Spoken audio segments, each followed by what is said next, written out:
Soul-Led Business Diaries. We're talking about how to start moving your mindset out of a 9 to 5 kind of corporate setup into a soul-led business mindset. So for any of you who are trying to start up their own business, and this is, I'm not just talking about like any business here, this isn't just like I just want to make money from this, like I just need to earn a living, that kind of thing. This is, you want your business to be an extension of your being. Like, this is a business that you want to create, that you don't want to retire from. It's not something that you're just doing to get by until you get into your 60s and then you can go and live the life you want. No, you want to live the life that you want now, and you want your business to be not only the thing that supports you financially and abundantly because of that, but you also want it to be something that ignites you, that is an outlet for your creativity, whatever that may be. But you're kind of in this place, you're very, very early on in your business, and you are kind of being pulled by that old 9 to 5 corporate lifestyle that kind of got ingrained into you when you were doing that, and you're sort of learning how to pull away from that. Well, that is exactly my situation. So let me just give you like a brief overview.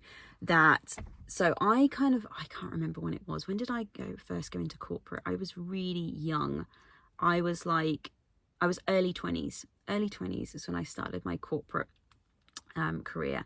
And I was one of these people who just wanted to climb the ladder. And I was really good at climbing the ladder. Like, I did a couple of like temping jobs in the beginning. And they were just, I remember like going into them, and they were really basic, like data entry jobs. And we had like so many days in order to complete this work, and I got this work done in like the first day. And I remember how painstaking it was, because with things like temp jobs, I mean, yes, they can kind of find you other work, but more often than not, you're sort of brought in to do a specific job, to do a specific task, activity, and then that's it, you're done. And I obviously wanted to get paid. Like, this was maybe when I was like 20. So I used to have to sit there every day and try and like string out this work.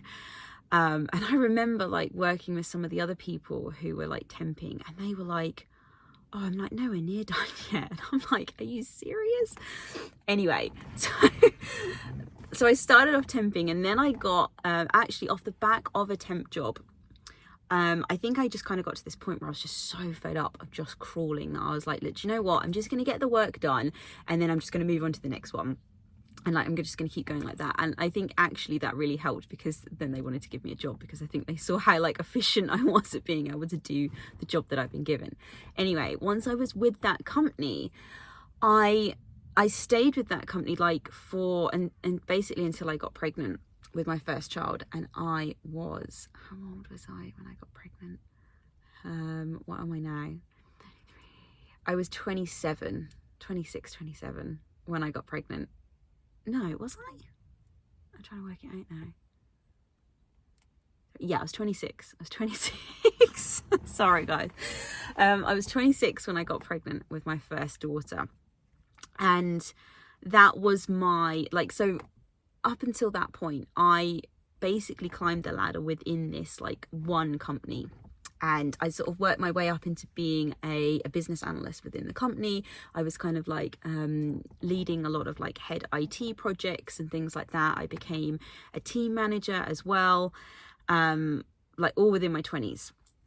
And, you know, I managed to work myself up into a really good position. And I was even like at the verge where I could have taken on being like a head of a department. That was kind of the next step, and I don't think I was really that far away from it. But as soon as I got pregnant, like, for me, the desire to be a mother has something that has been with me ever since I was little.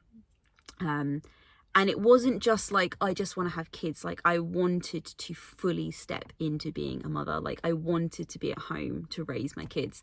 And it was really funny, actually, because when I was in my corporate role, and I went on, so I took maternity leave because it was like amazing like it was a really fantastic company, and they had a really fantastic maternity package, and so I took that.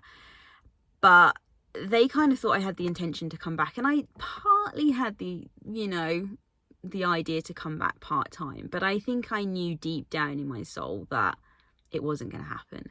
And I remember so many people were so shocked when I didn't come back. They thought I was this like career driven like woman, and I was like, I'm far from it. Like, don't get me wrong, I am an incredibly ambitious person, but my ambitions were like so much higher than just being good at a corporate role. And there's nothing wrong with that. I'm not like shaming that at all whatsoever, but if that's not your thing and you're in it, like, you know how kind of soul sucking it is. And so whilst I was really good at my job, I just remember like thinking, like, my soul just literally felt like it was being sucked out of me each day, because there was just like, there was no creativity. Like, it was, I don't know, people were getting all flustered about things that I was just like, does it really matter? Like, who cares? You know, like, I was like, there's bigger things in life to be getting, you know, passionate about than this stuff that we were talking about and all of this sort of thing. So anyway, I left after, so I took a year's maternity leave, and then I left after I had my first daughter, and I became a stay-at-home mum, and I have been a stay-at-home mum since. So that has been for the last 7 years. But in the last 3 years, or 4 years now really, so 4 years ago I had my second daughter, and it was during this time that I really started to get this urge within me. Like, there's been this urge in me, like, I think ever since I started in the working world, but it really became like a strong desire, like one that I just couldn't keep ignoring, when I got pregnant with my second daughter, that I wanted to have my own business. Like, I wanted to have something that was mine, something that was soul-led, something that I could decide what it was, and there was no ceiling, you know, there was nobody telling me like, you're only worth this amount of salary. Like, I wanted something where I dictate my wealth, and there is no ceiling to the wealth and abundance that I can create from it. But not just that, like, I can pour myself into something. I can change the direction of it. I wanted something that every day I wanted to show up for, because I remember so strongly, like, so many mornings getting up and just being like, I don't want to go to work. I don't want to go into this place. Like, and I just felt like I didn't feel alive at all. And I wanted a business where I felt alive. But beginning into that business and starting to set that up, especially from like the bottom up, and especially when like money wasn't the main driver. Now, of course, like, I have ambitions to make my business 7-8 figures. Okay, that, you know, I want to go big with this, but it's like, it's not the driving force for me. It feels like it's just this beautiful, delicious byproduct that comes from doing the work that you really love to do. And from that comes people that want to pay you for your services, for the things that you make. And in turn, like, you get to work with people who then spark your own creativity, who ask questions, who want to learn more. Like, you get to actually call in and collaborate. Even though these people are paying clients, you get to collaborate with them because they are in this amazing headspace of wanting to evolve, wanting to expand. And there's nothing better than working with people who are in that space, who are like eager and hungry for more kind of thing. And then they spark your own like ability to download and to channel, and it's just this amazing thing. But anyway, some of the things that I've been like, well, let's say struggling, because it is kind of struggling, but like working through, having to like really understand, has been like, that kind of corporate world gets a little bit ingrained into you. Even though I wasn't in it for like as long as a lot of people have been, you know, again, how long was I in it for? Like, I don't know, like 6-7 years. So it wasn't that long really. And if anything, I've done the same amount of time being a stay-at-home mum.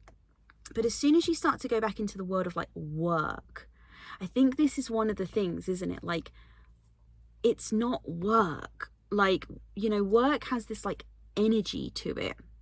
Again, it's what, you know, it's what you place on that. It's the, you know, the definition of work is different for everybody, but like collectively, like if we look at like a collective consciousness point of view of work, like it doesn't actually have a very good feeling to it. It doesn't have a very good energy. It's a bit of a heavy energy, isn't it? It's a bit like it's grind, it's hustle, it's kind of not really something you want to do.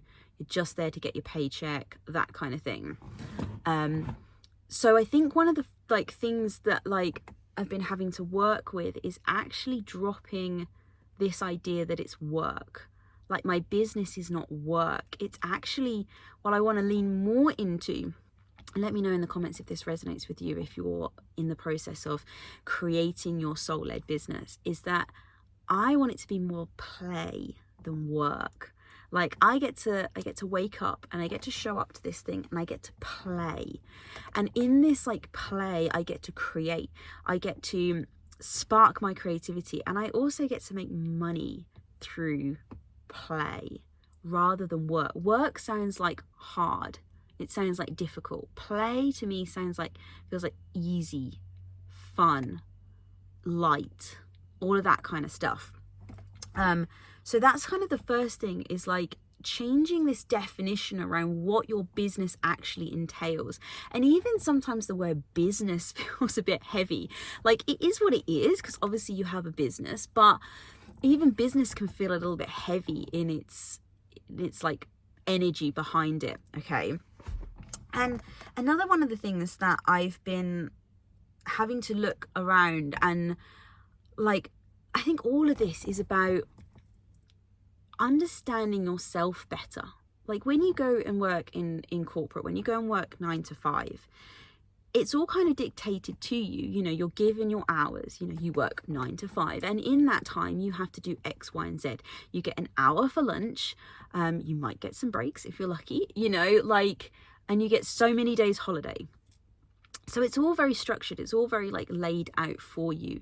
Whereas like it can almost feel a little bit daunting in the beginning when you first start a business, because none of that is laid out. And you know, you kind of don't want to go back into it, but it's like you have no real structure to base anything around. So you kind of naturally go a little bit back into the 9 to 5, because it's like the only sort of business working structure that you know and you understand. But obviously you know that that doesn't work for you, because I'm pretty sure another one of the reasons why you wanted to start your own business was because you didn't want to be, you know, having to show up in certain hours. You didn't want to necessarily have that structure dictated to you. You might decide to still have structure, obviously, in your business, but it's structure that you've deemed is the best for you and what works for you. And so one of the things that I've had to start to learn is like, what is my business structure? And because my business is centered, you know, I am kind of the heart and soul of my business. Like I go on and, you know, and I create videos, and this is about my, you know, me sharing my experiences and my knowledge. My business is centered around me. So I need to learn what structure actually works for me, what structure benefits me. And like, it takes some time. It also takes some, you know, trial and error to understand what that actually is. Because I think, like, you know, let me know in the comments, like, do you know what structure works best for you? And I think especially if you're a woman, especially if you're a female, like one of the other things that I've been exploring alongside trying to find what my structure is, of like, you know, what hours do I want to work in a day, across a week, you know, what times during the day, all of this kind of thing.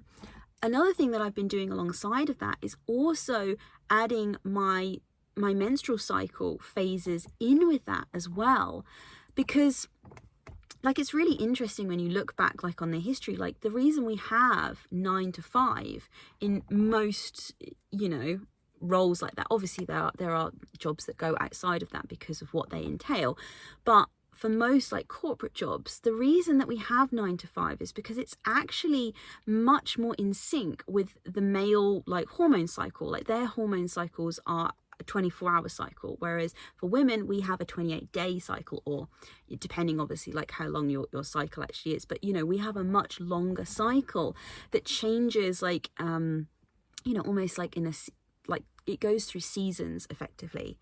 And I see this in my husband. It's really interesting since I've been like doing this, like I see how he is better, he is like much more productive first thing in the morning. But I tell you what, by the time he starts to get to 5 o'clock time, like he is, you know, like his energy levels are kind of going back down.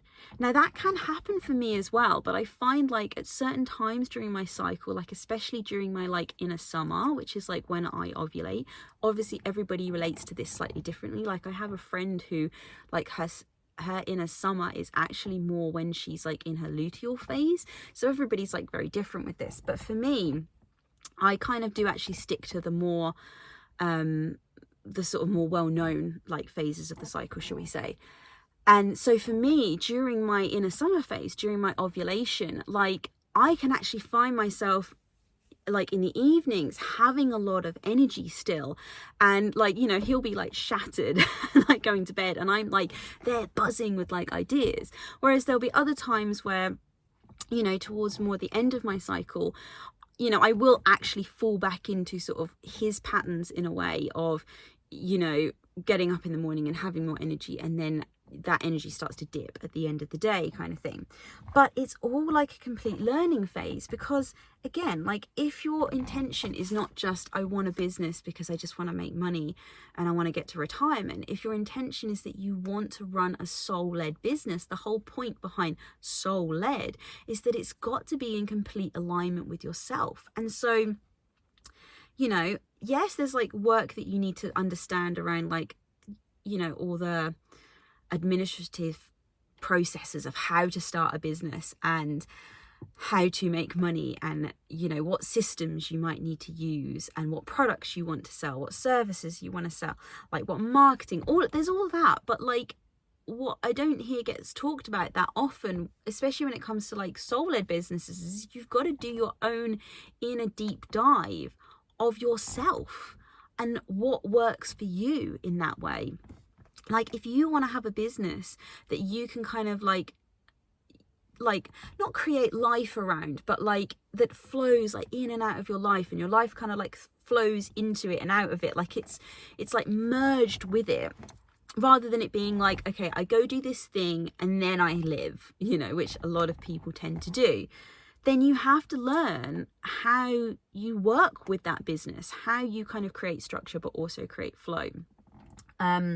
So like for me, for example, like I find that most of the time my creativity is actually quite high first thing in the morning.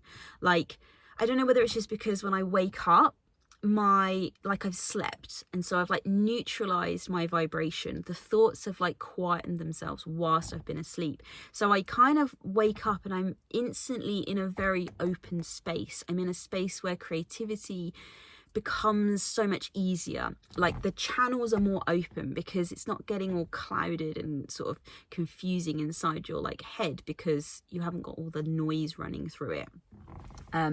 So for me, like first thing in the morning is actually like a really good time for me to start creating. But again, like it's almost like you have to, like in the beginning I was really like, but I can't work at like 7 o'clock in the morning, or even like get up at 6 o'clock in the morning and work, because it's like work starts at 9 or work starts here, because I was still sort of stuck in this old corporate structure and style. But I was like, actually I could wake up early and knock out like something for a course, or I could find some inspiration to create a YouTube video or make some reels for Instagram or whatever it might be, for the first hour of the morning. And then I put my business down. I get up, I get ready, you know, I take my kids to school, like I do all those kinds of things, and then I dive back in again. But it, like, I think what can feel like really daunting, and like what I found has been a bit like scary in the beginning with that, is you kind of feel like unless you say, I'm going to work in these set times, I'm going to decide that I'm going to work from 9 until 12 every morning or whatever it might be, you kind of feel like you're not going to get anything done and you're not going to be productive. Like, but I think it's learning to like trust in yourself, and it's learning and trusting in your own creativity. And there's a whole big learning point there around how, because this is ultimately what it's about. Like, for soul-led business owners, creativity is at the forefront of everything you do. Like, even your marketing, even your sales strategy, all of that stuff, it has to come from this like creative well. Like, for a lot of people, like wanting to run a soul-led business, it's not about sitting down and going, right, what's going to bring me in the most? Like, it's not saying you can't do it like that, but the whole reason like you want to have this soul-led business is because you want all of these decisions to be soul-led. And what that means is that you want to get into a creative space. You want to get into this like very open space where you're able to download and tap into your inner creativity. And from this place, that is when you're going to have your idea of like, I'm going to do this for my sales, I'm going to do this for my marketing. Not really so much like I'm going to sit down and I'm going to research all of this stuff.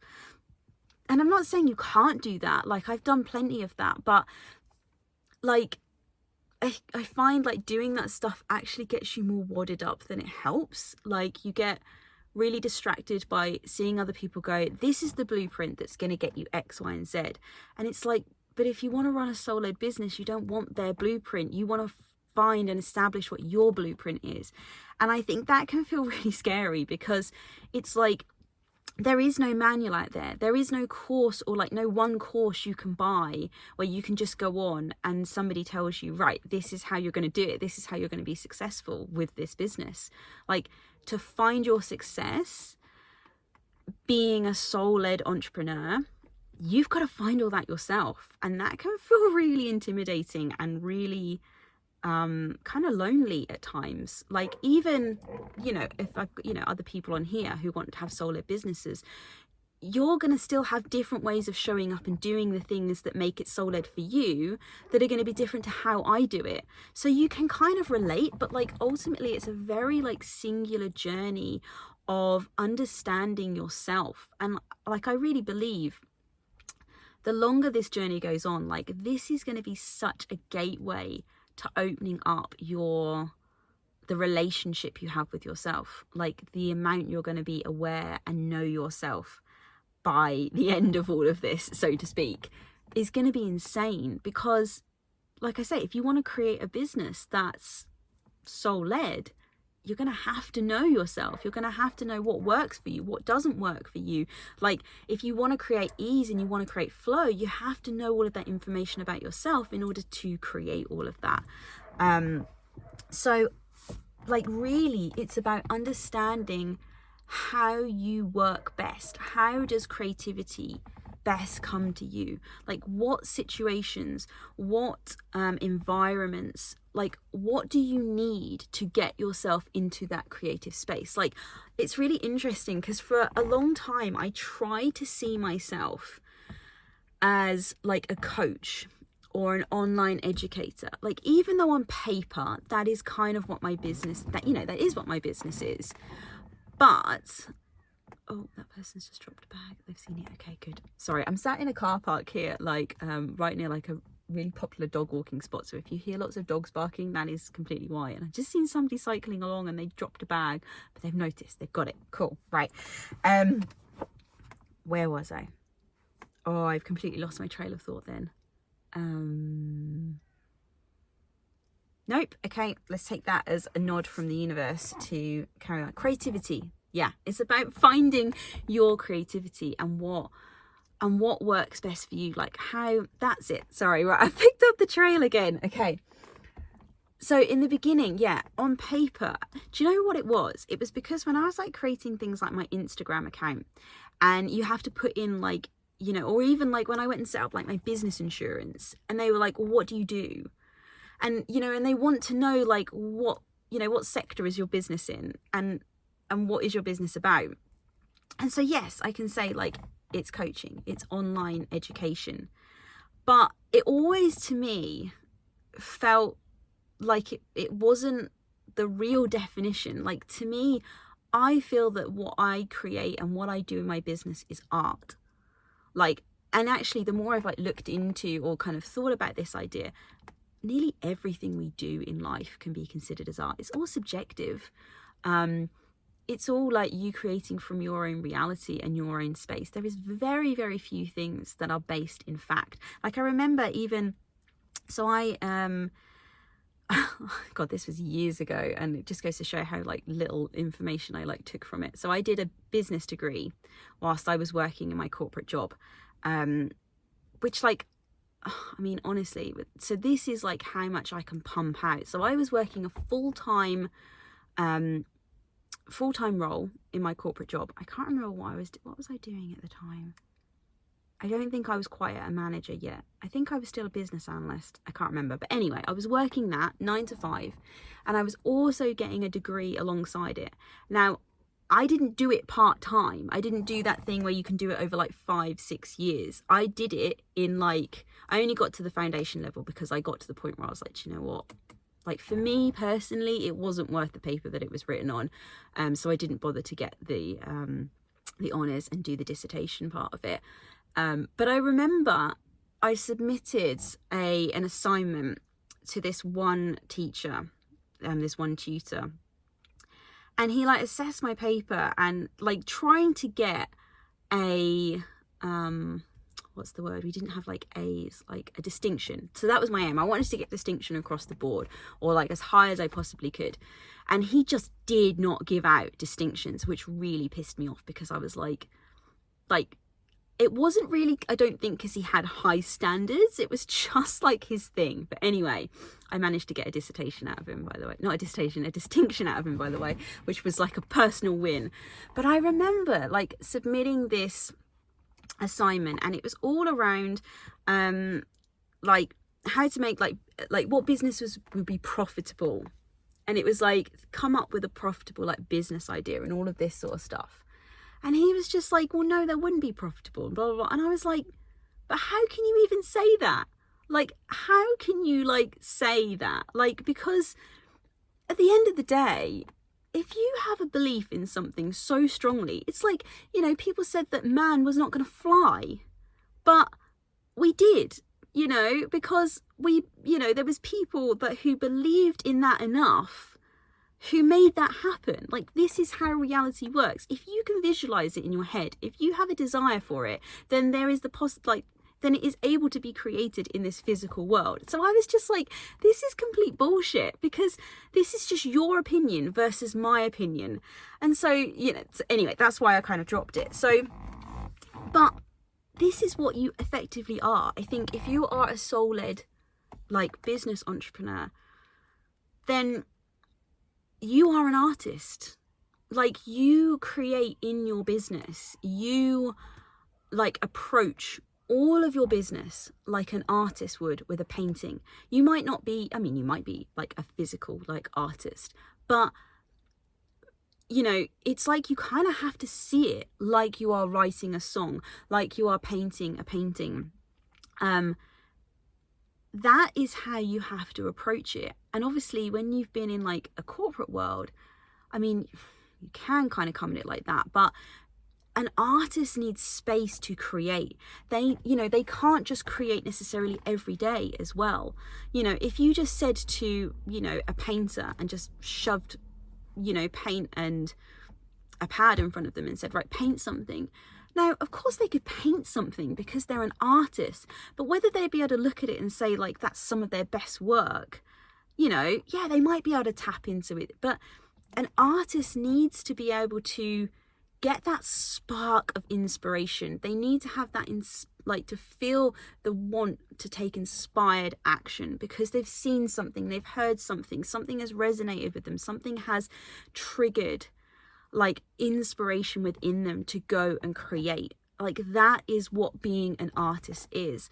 And that is not really how you show up in a 9-to-5 corporate job. You show up and you do the job that you've been told to do. Now, yes, you are kind of showing up and doing the job that you want to do, which is, to put out products and services and, all of that kind of good stuff in your business. But you have the freedom now to show up and do that through being an artist. Okay. And so one of the things that I'm sort of leaning into, so one of the things that I tried to set up, because I was a stay-at-home mum, was that I needed time, I needed headspace to be able to get into this place where I could create things. And I needed to have long enough to be in that headspace to create, product ideas and to create videos and all of this kind of stuff. And it's not that the ideas weren't, I had so many ideas come to me when I was like, with my girls, but I never had the space to then go and act on those ideas. And for a long time, it was incredibly frustrating because I would just have ideas coming through and I'd be like, oh, that's great. And even if I wrote them down with like every intention, one of the things that I've really started to learn about my own creative abilities is I have to jump on those ideas as soon as they are fresh. Because I could write an idea down, and this is really squeaky, sorry if you guys are like hearing this constant noise, sorry. If I write an idea down and I don't get to that whilst my energy is like really potent around it, it's like it just fizzles out. It's hard to describe, but and let me know if this like resonates with you as well, if you felt this, is that I can feel it within me. So I can physically read that idea on a piece of paper or on my laptop or something, and I can be like, oh yeah, that's a really good idea. But I can just, it's like I don't feel anything for it anymore. It's like I've moved on. I'm onto something else now. And for a long time, like I thought that this was like a major issue. It was something I had to work through. I had to learn to do differently. But the more I'm starting to learn about my own creative abilities and how I create best, is that as soon as those ideas are there, I have a very short window of time in which I need to jump on them. Or I need to do the complete opposite. So one of the things that I'm doing at the moment is I am actually in the process of writing a book. So I want to share all about my journey that me and my husband went through like 6-7 years ago. Like our marriage was like right on the verge of divorce, and we were like the dream couple before that. I knew that I loved my husband, but I wasn't living a fulfilling like relationship, a fulfilling marriage. And anyway, long story short, I brought my marriage back to what it is today, and it is like beyond anything we ever had in the beginning. Like it's marriage 2.0. Anyway, so I want to write a book about this. I want to share my experience of how I did this, and especially how I did this with having kids, because this was like my life story. Like my parents divorced when I was 7. Having kids kind of broke their relationship, and it wasn't my fault, and it's not the kids' fault. It's not about that, but it's being in that circumstance, in that life situation, unless you are really conscious and you really commit and know kind of what you're doing in a way. It's so, we see so many divorces. I know so many people who have ended up in divorce, and the really sad thing as well is like these people, it's not that they don't love their partners anymore, they just don't know how to make it work. And I was in exactly the same place. Like I just didn't know how to feel happy, but I knew that I still loved my husband. Anyway, I'm writing a book all about that. And so what will happen is I might speak to somebody, I might speak to someone at pickup or drop off at school, and this whole topic comes up and it gets me really like passionate and I get sparked, and so I'll go home and I'll write a whole nother chapter and I'll be like yes and this would help, and and I'm getting it out, and then I have to put it down again. But I have to trust that there will be something else that comes back into my reality that triggers writing more of it. Okay, but again, it's learning about so for me, I don't know if I could sit down and write a whole book in one sitting, because my energy seems to move so fast on these things. And it's like it sounds really fickle. And again, for a long time, I thought that this was just me being like, I don't know, a bit of an idiot, like really fickle and just not having patience and not being able to stick at anything. But the more I like really tap in and go inward and kind of make this relationship deeper with myself, I realize that it's not that at all. Like, this is a superpower if you can tap into it. It's just learning how to work with it. It's learning how to work with your quirks. Like, everybody has them. Everybody has their own uniqueness, and you've got to learn how to work with those quirks. Like, it's not about trying to squish them or change them. It's about how do you actually integrate with them and work with them and make them your superpower, make them the thing that makes you unique and that makes you different, but that also is the thing that makes you enjoy what you do. You know, I think some of the reasons why, like, I've done this, and I've talked about this in a previous video, I'll link that in the description, or actually put it up here somewhere as well. I spoke about this in another video I did all around like my entrepreneurial journey, and, you know, creating this soul-led business was this whole idea around pick a niche. Christ, do I hate that. Like, not for people that works, like, there's a lot of people that works for, but for me, in this soul-led business, I can't just pick one topic and talk about that for the rest of my life. I literally would rather watch paint dry. Like, I would literally, I don't know, that is like a slow death for me, because it's not interesting enough. Like, and so many times I have picked a niche because, you know, so one of the niches that I picked in the beginning was all around law of attraction, manifesting, and I kind of spoke very generically on that topic. So you could apply those lessons to your relationships, you could apply them to your career, you could apply them to your parenting, to money, like, you know, all those things. It was much more of a broader thing. But then I found I got to this point where I wanted to start talking more specifically and to really showcase my own experiences, my life experiences, and use those as examples to start teaching others. And so hence why, like, I wanted to deep dive into like relationships, into marriage, into like intimacy, all of that kind of stuff.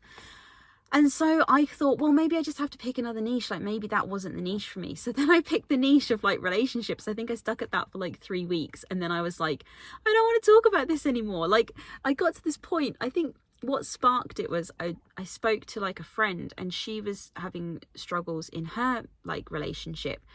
And it obviously brought back all of the lessons, all of the things that I had done in my relationship. And I was like, yes, I can help people with this. I want to put this out. And so for like 3 weeks, that's what I like really focused on. And it felt really good. But then the kind of inspiration of speaking to my friend went. Like, mine and my husband's relationship was like at a good point. There wasn't anything like, there was no challenges. There was nothing like, it's not that it wasn't exciting, but you know what I mean? There was nothing exciting to talk about, so to speak. And so I was like, oh, I don't want to talk about relationships now. Like, now the difficult, like the challenges that I was having was in my business. So I was like, I want to talk about this. And so, like, for me, this whole pick a niche thing just does not work. Like, I am the niche. Like, you know, you come to my channel, you come to my work, like, I suppose the only people like target audience that I can say that I have, that I aim my content at, and this has taken such a long time to get to this place, but it feels really good to like finally say that, is really just anybody who's on their own inner growth journey, anybody who wants to create the life that they desire, and they want to create the life that they desire from this place of forming this relationship with themselves, of having this deep inner relationship with themselves. You know, they want to go on that spiritual journey. They want to, you know, they want to keep working on themselves. They don't see it as like something you do once and then that's it. Like, it's a forever thing that we're going to be doing. You know, they're conscious individuals, and that can be men, that can be women. It doesn't really matter. Like, it can be different ages. Like, it's just people that want to learn to grow, and they don't want to just keep settling for what life has kind of given them. They want to create their own life. But I was getting so hung up on like, should I just aim this all at women? Because obviously, like, this has been a real big thing, and I feel like this is a therapy session with you guys here, but I really hope that just voicing this allows you to like maybe resonate with what you're going through, like yourself. I think it's just, you know, we're riffing here, and good stuff comes from riffing. For a long time, I got so like stuck on whether I should, you know, should my work, should my services and my products be for men and women? Should it be just for women? Because I am a woman myself, and there are points where what I talk about gets very like, and it's not necessarily a woman, but like feminine energy, like it gets very specific in that sense.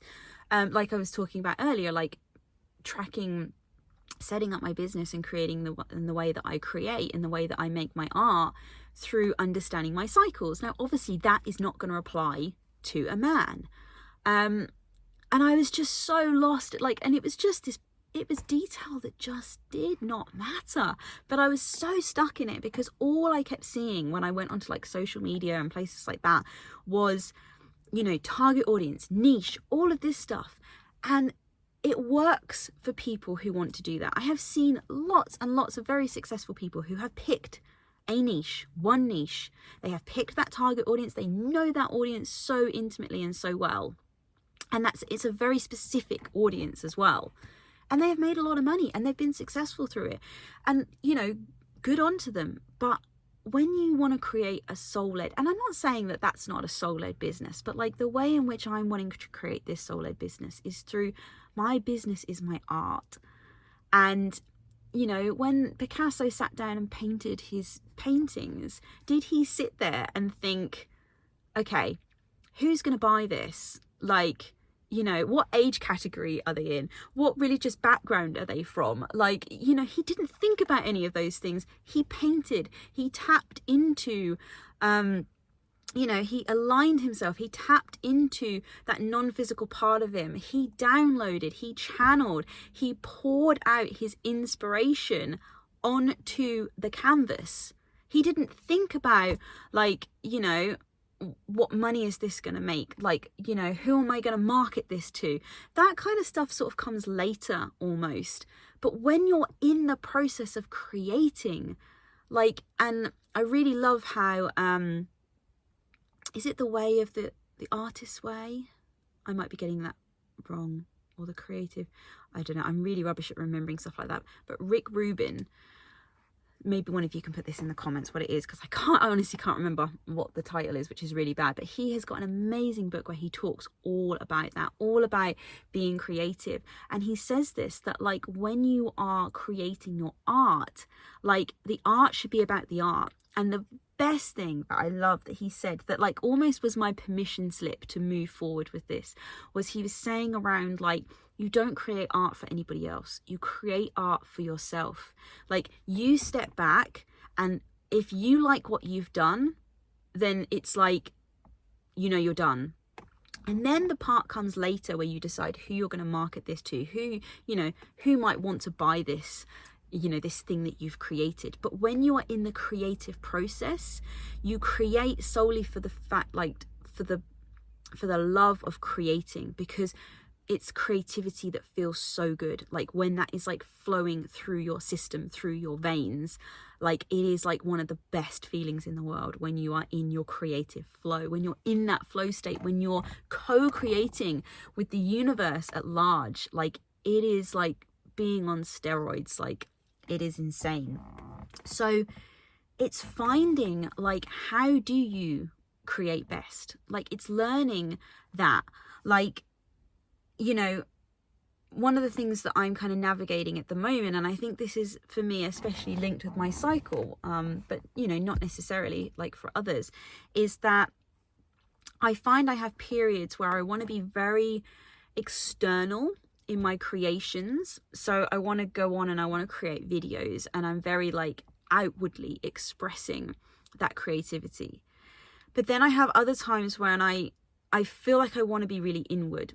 Like for me, that's when writing becomes the thing that I just want to go and do.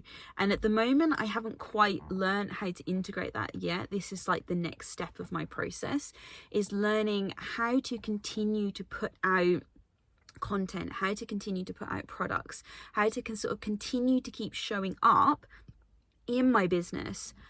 It's easy when you're in that external expression, but what do you do when you're more in that internal? Because I find that that's when I go like a bit quiet. So like if any of you like follow me on my Instagram, or even sometimes on my YouTube channel, like you'll find there'll be periods where I don't want to go on stories. I don't want to like go and outwardly like do pieces to camera, but it's not that the creativity isn't flowing within me, and it's not that like ideas aren't coming up.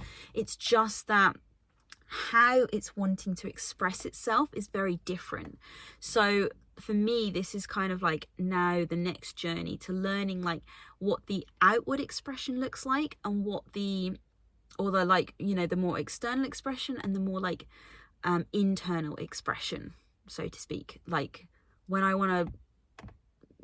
don't want to be so out there with it, like how do I continue to keep showing up for it, like not just also for my followers and my subscribers, but also for me, because like I think you start to realize that this is why you want to have a soul-led business, and it's why you want it to be something you don't want to retire from, is because it gives you like life energy. It gives you like, it fuels you, it inspires you, it ignites you. Like it's your platform for creation. Why would you want to retire from that? Like I mean, you might like, you know, slow down a bit, I don't know, maybe in like your older years, but I certainly do not see my business as something that I ever want to step back from. Like maybe change up, maybe take a different direction, yes, but ultimately like this is why it's like not even a like, again, like the word business feels really heavy and really wrong, even though on paper that's what it is. But this is just artistry. It's just being an artist. It's just sharing your art with the world in whatever format that is. And for me, it's taking my life experiences, it's learning from them, it's pulling them apart, it's analyzing them and putting them back together, and then teaching other people how to have that conscious insight, how to see things from a different perspective. Like that is my art. And when I was at school, see, this is the other crazy thing as well, that like we're not taught that this kind of thing is art. Like we're taught that painting is art, drawing is art, you know, pottery, creating things with our hands is art, writing is art. But again, even in that like area, it's only really art when it's like fiction, when it's something that's like made up. But all of life can be art if you allow it to be, because art really is just tapping into like your fullest expression and allowing that to express how it wants to, like allowing it to come through you, like allowing like source, God, the universe, whatever you like to call it, to use you as a channel to speak, to use your hands, to, you know, like to use the facets of being a human being to express what wants to be channeled and come through you. And so like, you know, art doesn't have to be just like painting a picture. Art can be getting on YouTube and, you know, riffing for, what are we on now, nearly 50 minutes about a topic.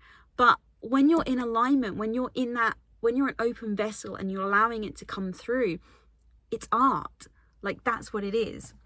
And so yeah, it's really starting to understand like, how do you like best create art? So I talked about this whole like when it's a more external expression and when it's a more internal expression. But again, this links with like, you know, how long can you stick at this art? I think because, and I have a feeling that this is something that probably your capacity for it increases the more you do it. But I find, and again, let me know in the comments if this resonates with you, is that when I am like really channeling, like I can actually be really quite exhausted by the end of it. Like it's taken a lot of energy. There's a lot of fast moving energy going on. And so actually I feel like really, oh my God, afterwards, like I have to sort of then completely step away from it. So this is why, like for me, if I was trying to keep at that capacity from 9 a.m. until 5, like I just wouldn't be able to do that.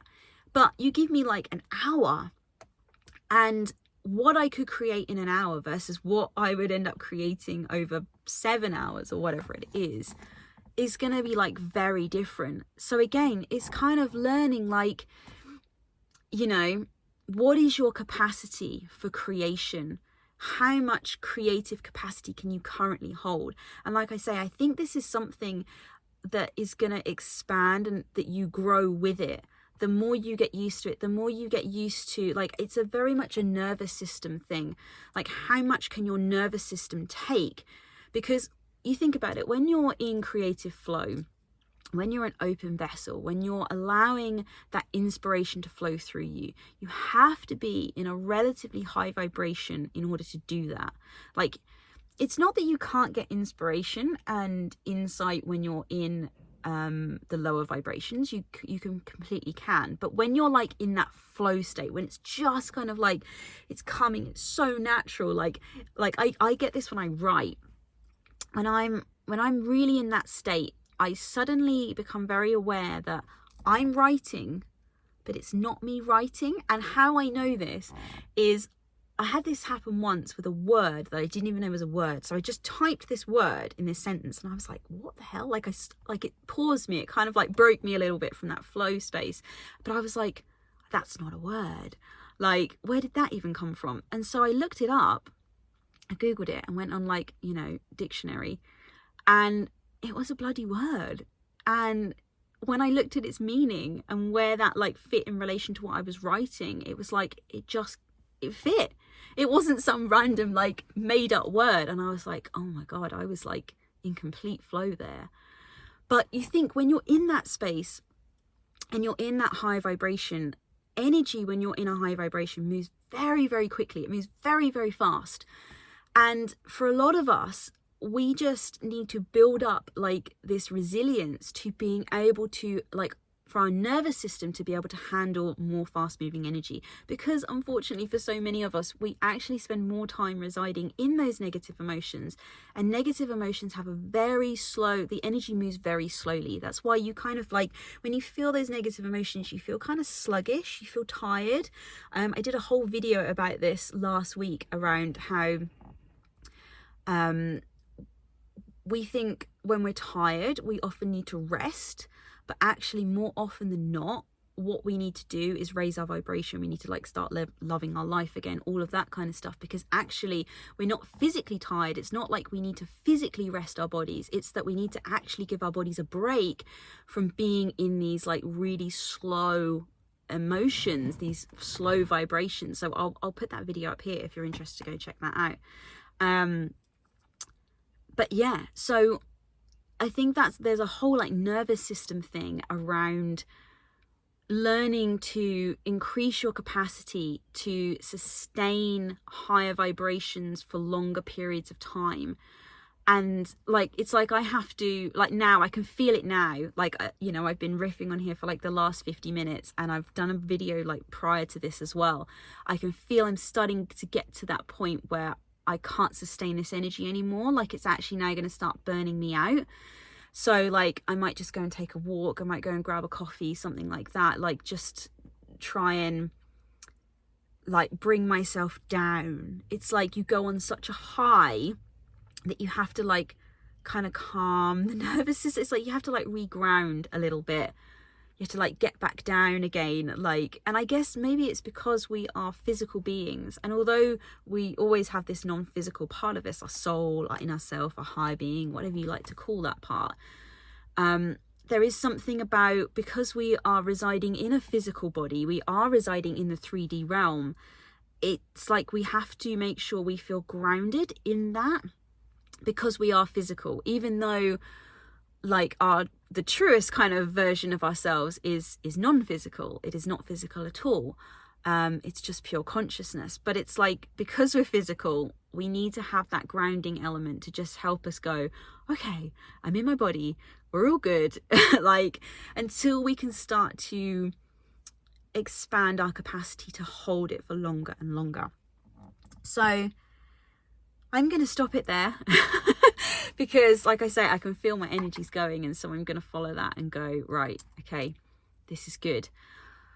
We've connected, we've downloaded, we've been the vessel, it's been all good. And I really hope you've got something from this. Like, I don't know if I'm going to come on and do some more of these, like, just come on, riff it out, explain about what I'm going through, like, as my journey progresses on my soul-led business journey. Let me know in the comments if you want to hear more of this, and if you like this kind of style of me just sharing and doing this. I'd love to know. And for those of you who want to get like started, I have a free gift in the description, which I always put in there. It's kind of like my starter guide to uncovering your authentic self, to start really forming that relationship within yourself. And so even if you are, I mean, it's not specifically about business, but there's lots of things in there that would help you alongside understanding how you make your soul-led business work. So there's lots of things around tapping into your intuition, your purpose, dealing with negative emotions, how to get the most out of them, there's like a whole 4-step process that you can like go through to extract the gold from them, so to speak. There's stuff in there around raising your vibration, all sorts of good stuff in there, but it's just kind of like my little starter guide to get you like thinking more deeply on these different areas that start to form that relationship within yourself. So go check that out, and have a beautiful day, guys. I will see you in the next video. Lots of love. Bye.